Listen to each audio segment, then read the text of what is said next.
The G7, a gathering of the world's leading economies, Canada, France, Germany, Italy, Japan, the UK, and the US, has long stood as a symbol of international cooperation and shared responsibility. For decades, these nations have come together to address the world's most pressing challenges, from economic crises to climate change, and to set the tone for global policy. Over the years, the G7 has shaped the direction of global affairs, forging agreements that have rippled across continents. But the world has changed, and so have the dynamics within this exclusive club. In June 2025, the summit in Kananaskis, Alberta, unfolded against a backdrop of unprecedented global instability. The stakes had rarely been higher, and the sense of uncertainty was palpable. The Middle East was in crisis, with violence and unrest dominating headlines.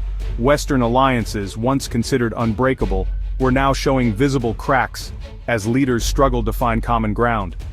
Economic anxieties were mounting as markets tumbled and citizens around the world faced growing uncertainty about their futures. The global economy seemed more fragile than ever. Leaders arrived in Kananaskis carrying not just the weight of their national interests, but also deep divisions and personal rivalries. The mood was somber, and the usual camaraderie was noticeably absent.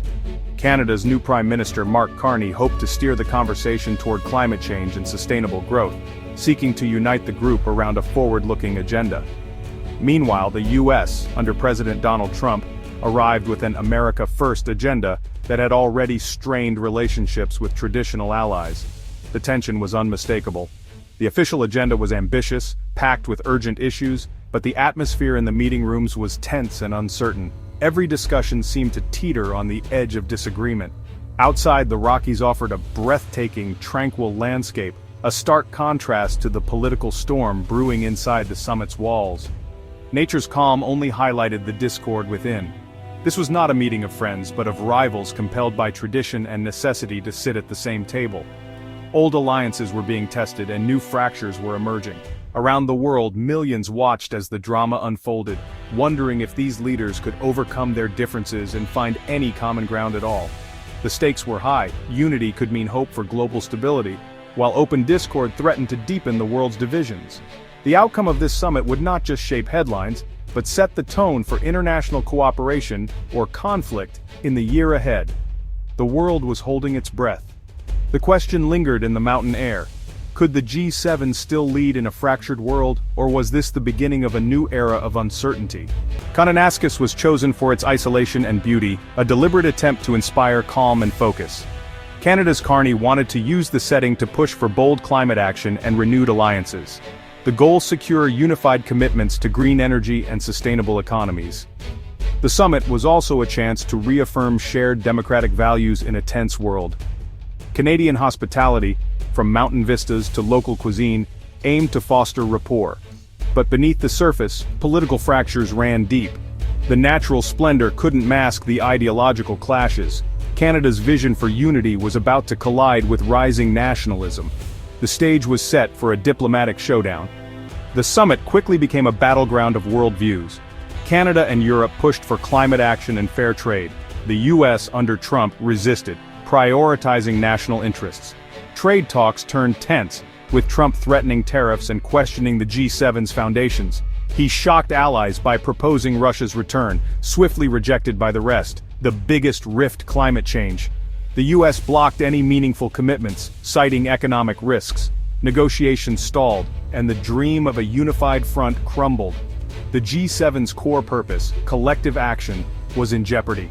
Allies found themselves isolated from the US, unable to bridge the divide. The summit's primary goal was slipping away. As talks dragged on into the early hours, negotiators from around the world scrambled to salvage a joint communiqué.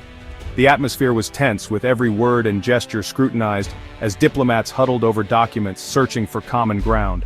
The stakes were high and the pressure was palpable, as the world watched and waited for a breakthrough that seemed increasingly elusive. UK Prime Minister Keir Starmer managed a brief win, securing a joint call for de-escalation in the Middle East. It was a rare moment of consensus, a glimmer of hope amid the discord. Leaders stood together for the cameras, projecting unity, but beneath the surface, deep divisions remained unresolved.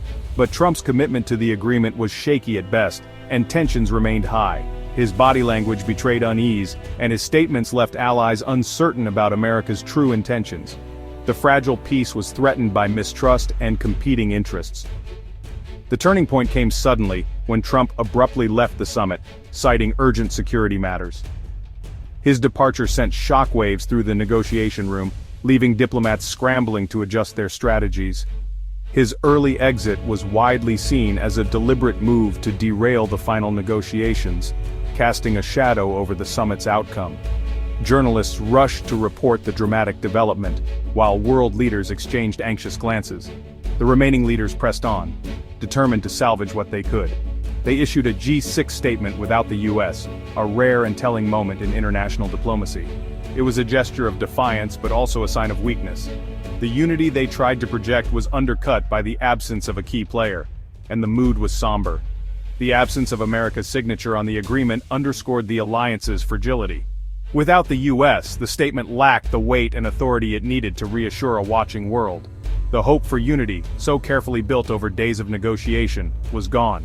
Delegates left the summit with disappointment etched on their faces, aware that a historic opportunity had slipped away. The summit ended with more questions than answers, and the world's media captured the uncertainty that now hung over global diplomacy. The world saw not a united front, but a fractured alliance, one whose future now seemed more uncertain than ever before. The final blow came not in the meeting room but online. From Air Force One, Trump withdrew U.S. support for the communiqué attacking Carney and the summit. The carefully crafted agreement was instantly worthless. The G7 became the G6, its divisions on full display. Trump's social media tirades inflamed tensions, contradicting even the limited agreements reached. The summit's collapse was public and dramatic, exposing deep rifts in the Western alliance. The image of an empty chair and a torn communiqué became symbols of broken trust. Kananaskis would be remembered for its failure, not its achievements. Trump's attack on Carney sparked outrage across Canada, igniting a wave of indignation that swept through the nation's political and social landscape. The incident was seen not just as a personal slight, but as a direct affront to Canadian sovereignty and dignity. In response, political rivals who rarely agreed on anything found themselves united in rare solidarity, putting aside partisan differences to defend their country's interests on the world stage. Across boardrooms and government offices, calls grew louder to rethink Canada's deep reliance on the US, with business leaders and policymakers urgently debating new strategies for economic security. The trust that had long underpinned the partnership between the two neighbors seemed to evaporate overnight, leaving a sense of betrayal and uncertainty in its wake. Policymakers began urgently seeking new alliances and trade partners, reaching out to Europe, Asia, and beyond in hopes of building a more resilient future. The summit's failure sent a chilling message to the world's capitals. Cooperation among the most powerful democracies could no longer be taken for granted. Even the strongest alliances forged over decades were suddenly revealed as vulnerable to disruption and discord. The G7, once a symbol of unity and shared purpose, now appeared fractured, its members struggling to find common ground. Tensions ran high as leaders clashed over fundamental issues, and the world watched as the group that once set the global agenda now looked dysfunctional and divided. The world saw, in real time, how quickly trust and respect between nations could be discarded, replaced by suspicion and rivalry. The collapse was more than a diplomatic spat. It was a warning sign of deeper fractures within the international system. It signaled a deeper erosion of the global order, raising questions about the future of cooperation in an increasingly unpredictable world. The Western democracy's ability to confront shared threats, whether economic, environmental, or security-related, was now in serious doubt. The fallout from Kananaskis would not only reshape Canada's foreign policy, but would send ripples through international relations for years to come, forcing nations to reconsider who they could truly trust. The 2025 G7 summit became a cautionary tale about the cost of abandoning diplomacy and cooperation. The failure to unite weakened the global response to urgent crises. Trust, once the bedrock of alliances, was shattered in public view. Nationalism and ego proved incompatible with collective action. The summit showed that alliances can unravel in an instant, leaving the world more dangerous. The lesson dialogue and respect are essential for global stability. Kananaskis warned of the chaos that follows when leaders forget this. The path forward depends on rebuilding the bridges burned in the Rockies.